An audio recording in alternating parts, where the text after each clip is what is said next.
नहीं है बच्चे का, जैसे माहौल होता है तो बच्चे का हाँ, ऑटोमेटिक हो जाता है। देखो मैम, थोड़ा-सा ये तो मेरे को इस चीज़ दोनों पे वर्क करना है। हाँ, एक्चुअली मैम मैंने पढ़ो भारत से भी पूछा था कि देखो अगर वो मेरे साथ मतलब मैं उसको जो पढ़ाऊँ, अगर मैं प्योरली इंग्लिश में ही पढ़ाऊँ, तो आई थिंक क्योंकि जो बच्चा जो सुनता है ना वो ऑब्वियसली रिस्पॉन्ड करेगी ही करेगी, राइट?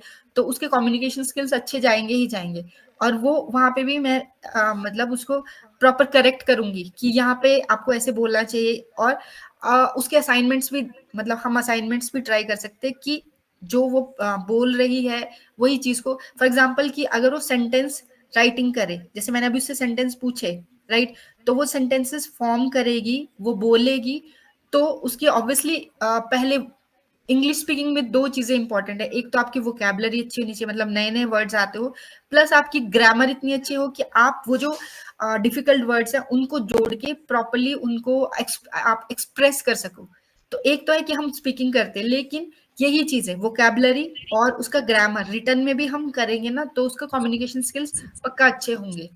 मैम देखो, छोटी वाली के पास तो अभी टाइम है, क्योंकि हाँ आप जी। मेरे को उस पे भी वर्क करना है इस चीज को लेके। हाँ और जी। अभी यादवी के पास सिर्फ ये 1 मंथ है, जून, क्योंकि उस हाँ जी। वो फ्री है उस टाइम में।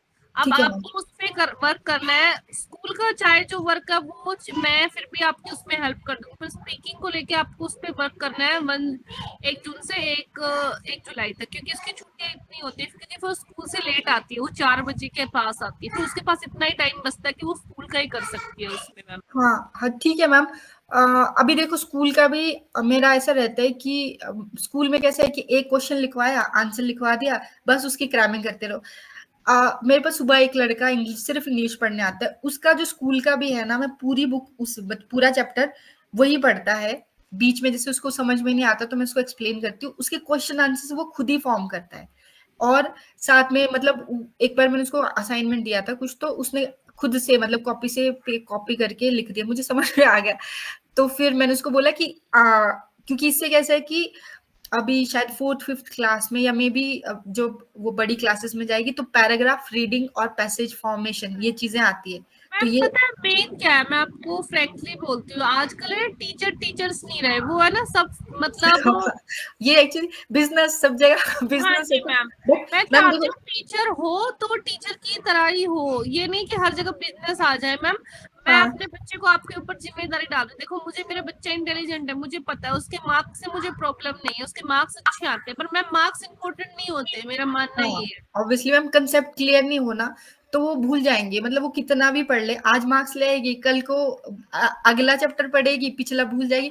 कंसेप्ट जो है ना बेसिक। मैम मैं आपको सीरियसली बात बताती हूँ, मैं कंप्यूटर पढ़ाती हूँ, मतलब मैं लास्ट 6 ईयर से ऑनलाइन क्लासेस ले रही हूँ। शुरू में मैंने हम हिमाचल बेसिकली हम जॉब करने के लिए आईटी सेक्टर में थी, तो मैं कहीं और जॉब करती थी, बट कोरोना टाइम पे हम अपने होम टाउन आ गए। हिमाचल मेरा होम टाउन है। अभी मैं शिमला में रहती हूँ क्योंकि यहाँ की स्कूलिंग बहुत अच्छी है। तो 6 साल से लास्ट 6 ईयर से मतलब 2021-22 से मैं पढ़ा रही हूँ। मैंने कंप्यूटर पढ़ाया, बहुत सारे स्टूडेंट्स को पढ़ाया, मतलब 5 साल से लेकर जो जॉब इंटरव्यूज के लिए आते हर तरह के स्टूडेंट्स को पढ़ाया। उसके पहले मैं इंग्लिश भी पढ़ाती थी, तो मैं यही फोनिक्स वगैरह, क्योंकि इंग्लिश वैसे कुछ नहीं है, फोनिक्स इंग्लिश स्पीकिंग कोर्स ही सबको करना होता है। तो उस पर मैंने 2 साल उस पर भी काम किया था। अभी 1 साल से ये पढ़ो भारत के स्टूडेंट्स भी मेरे पास आ रहे हैं। तो मैंने जो ऑब्जर्व किया ना, छोटे बच्चे आप उनको क्रैमिंग करा लो, कंप्यूटर का कैसे या कुछ भी चीज, मैथ भी आप उनको क्रैमिंग करा दो, राइट? वो कर लेंगे। बट अगर उनके कंसेप्ट क्लियर नहीं हो तो कोई फायदा नहीं है, वो आगे भूल जाते हैं।